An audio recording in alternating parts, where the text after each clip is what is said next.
Welcome everyone to another cheap eBay unboxing. Today we've got 8 controllers here, 4 on PS3, 4 on PS4. We're going to take a look at the build quality, how comfortable they are, how precise they are, if they're actually usable to play games, but more importantly, if they're even worth it.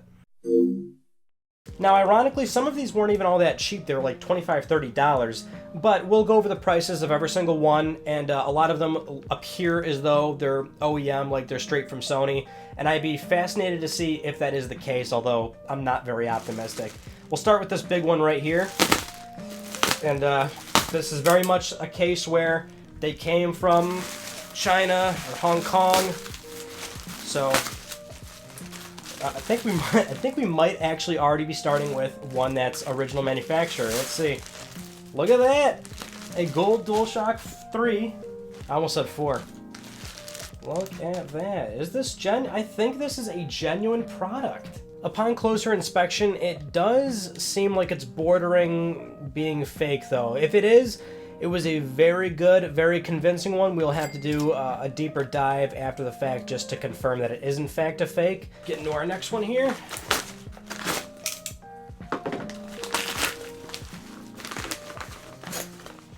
And there we go. A looks to be not genuine berry blue DualShock 4. This one we paid $25.85 free shipping, but it came from California, so it did not take that long to get to us actually. But at first glance, you could easily mistake this for a real controller. You can see we do not have a PlayStation logo on the PS button, but they boldly went with the PlayStation symbols on the buttons, which usually fake controllers won't do that because the PlayStation symbols themselves, X, circle, triangle, square, are trademarked by Sony, and that's why you see a lot of third-party controllers do something to the effect of messing them up or blurring them or just entirely ditching them and putting something else on those buttons. I'm going to break into this one right away, actually, because I really want to compare this immediately to a real controller. We do get our micro USB. Very good. The P4 wireless controller made in China, 800 milliamp. And, okay, yeah, now that I'm feeling it, definitely, oh yeah, ooh, that does not feel good. When you're holding them both side by side, the difference is almost immediately obvious. The real one's a lot more weighted, but also, it's just the build quality too, right? I mean, you're holding this one and it's the materials they used. You can also hear something kind of shaking around in there. It's just, build quality is not up to snuff, which is fine when you're getting a cheap controller. However, at 25 something, I was hoping that this would have been a little closer to the sub $20 range, like 18, 17 bucks.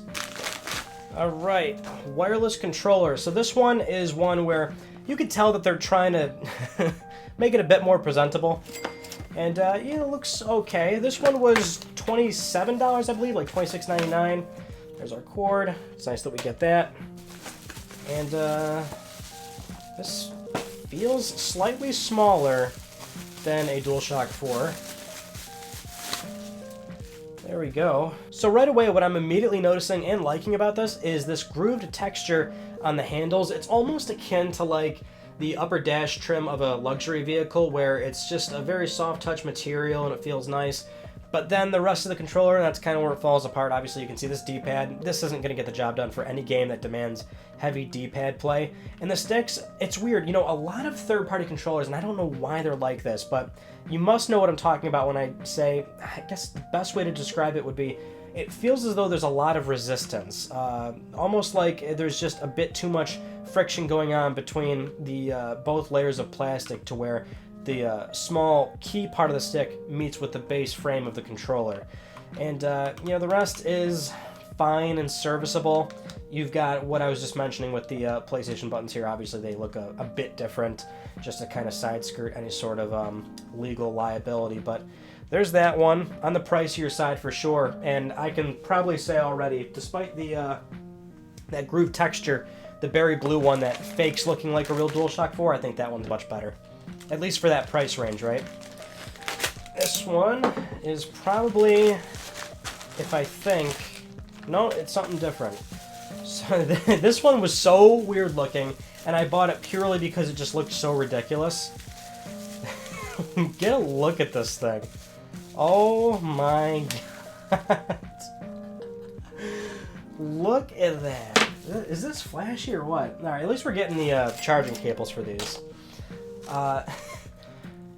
What's going on here? This one was also up there in price. It was like $28. And looking at the listing, I was really wondering, like, okay, is this a modified DualShock 4, or is this thing just a really weird third-party controller? And sure enough, it's a really weird third-party controller.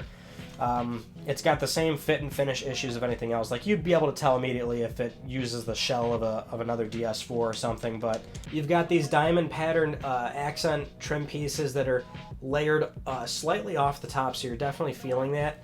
And then you've got it over here, but you've also got this really weird, again, it's slightly ridged feeling across the, what you'd call the main surface area where the D-pad and the face buttons lie.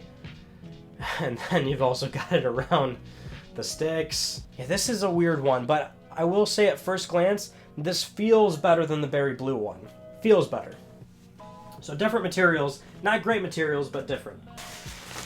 This one is our, oh boy, this is what I thought that the previous one was, because it looked really small in the picture, and it's really small now.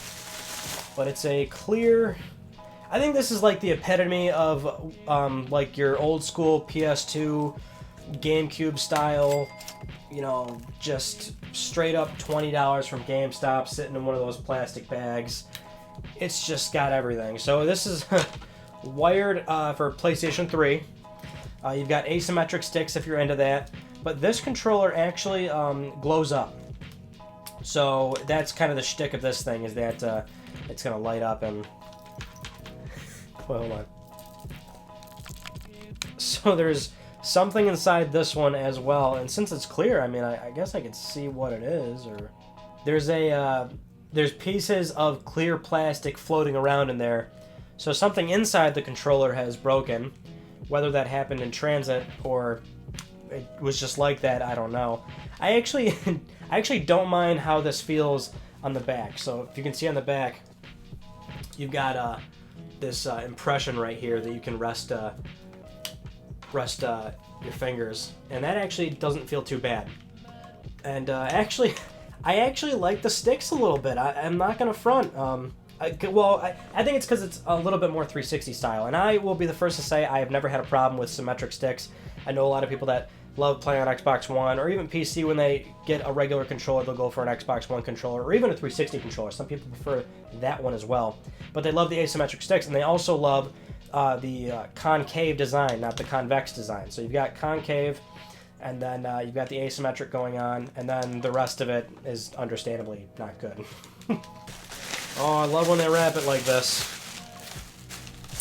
We've got another DualShock 3. Alright. Is this genuine? Hold the phone here. PlayStation official product. This was beat up pretty good in transit, but is this really? I think it is. Actually, let's take a look at the other, what appears to be OEM one, and compare the types of gold.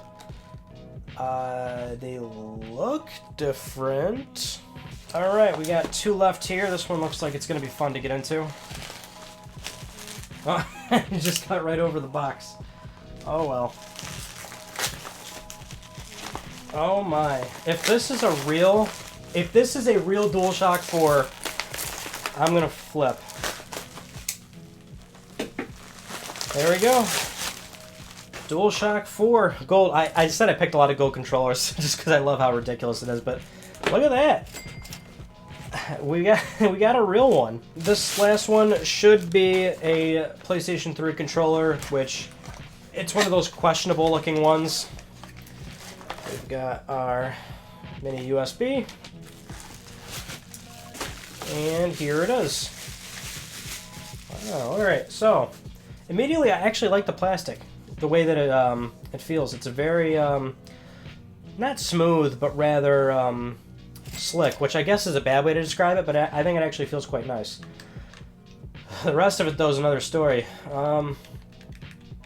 Yeah, it's the same stuff, right? The D-pad, this ain't gonna do. Actually, the L2 and R2 probably better than a real DualShock 3, but the sticks aren't the worst thing in the world. They don't have as much resistance as you'd see from some of the other ones. Now we've got some very weird PlayStation buttons, which you'd expect. There we go. There's all of our eBay controllers. Not one of these cost more than $30 before tax. And, well, now let's play with them and see if they actually hold up. So right away, let's talk about these gold controllers and the berry blue DualShock 4. The berry blue, an immediate fake because of the missing PlayStation logo and overall packaging. The gold one's, however, a different story. At first glance while doing the unboxing, I was suspicious of the DualShock 3s, but the DualShock 4 totally fooled me. But guess what? All three controllers are fake, and very good ones at that. The boxes are good, but a closer inspection of any of them will show odd phrasing, typos, spaces where they don't belong, or even complete errors like our gold DualShock 4 being labeled as jet black. Once they're all out of the box, the difference between real DualShocks is much more noticeable. Build quality and clicking feedback from the analog sticks are big giveaways. But if you look closer, there's a lot more inconsistencies. Large panel gaps, mismatched colors, the labeling for the DualShock 3 logo is off. Actually, the gold color for the DualShock 3s is a dead giveaway, not even coming close to the OEM gold that Sony uses. The DualShock 4's gold is a much better color match, and thus I was more convinced before taking it out of the box. Tearing it apart, though, reveals its true colors, a knockoff that also skimps on battery, with a 600 mAh battery compared to stock controllers using 800 mAh. Now, maybe you'd be fine with the fakes as long as they look good and play the same. Well, they look okay, and they absolutely do not play the same. The sticks are a big issue. They don't often register until they are moved much further outward compared to any other proper controller. This makes certain genres frustrating to play, and it sucks that there's likely a massive amount of people unaware they're buying fakes, especially for the DualShock 3. You can get these for as low as $15 new, whereas genuine ones are fetching for around $25 used. When it comes to the fakes, these are the worst. That includes our very odd diamond quilted pattern one too. It's basically a knockoff DualShock 4 that's been bedazzled. It wouldn't be a total wash if these controllers didn't take so many shortcuts, but you're getting a smaller battery, poor build quality, and inaccurate controls, just so they can look like official Sony products. You're better off going with obvious third-party controllers or ponying up for real ones. The Afterglow controller I didn't think was too bad. Like I mentioned, the rear impression that's perfect for resting your fingers is nice, and the asymmetric concave sticks feel good too. That's about it though, because the D-pad is poor, and the glow effect is pretty cheap looking. And that's the thing, I'm not even opposed to a glowing controller if it looks cool, but this doesn't. Our faux leather padded PS4 controller also has a pretty terrible D-pad, but the rest of it is serviceable at best. There's nothing wrong with how the controller plays beyond the buttons having a cheap sounding responsive click. At $28, I think it's just a better idea to wait for DualShock 4s to go on sale to the sub $40 range and go for that. Finally, we have our cheapest controller, the very nondescript black PS3 one, with another totally useless D-pad. This one actually has a pretty solid build quality. The biggest issue is the battery size. At 450 mAh, it can die on you in one day during a large gaming session. It seems to play fine from my short test session with it, but it's not the worst option here when accounting for the price to quality ratio. In summary, when it comes to controllers, this is really an area you shouldn't be skimping out on. Don't go for any of these cheap options. Try to find the extra cash to get one from a reputable third-party company or from Sony directly themselves. Thank you so much for watching this video. I hope you enjoyed it. And now, what to do with all these controllers, because I don't need them. I think I should just give them away to you. So if you'd like to win the PS3 controllers, there's a link down below. If you'd like to win the PS4 controllers, there's a link down below. You are more than welcome to enter both, but you can only win one of them. Only shipping in the US, unfortunately. It's just easier on me, but head over to the Gleam website, supporting this channel a number of ways can gain you an entry, and I'll announce the winners to both giveaways 30 days from now on my Twitter account at Mystic Ryan. If you haven't yet, of course, please subscribe for the best PlayStation news, reviews, and updates that are here on YouTube. And that's pretty much it. So I will see you all in my next video, and you take it easy.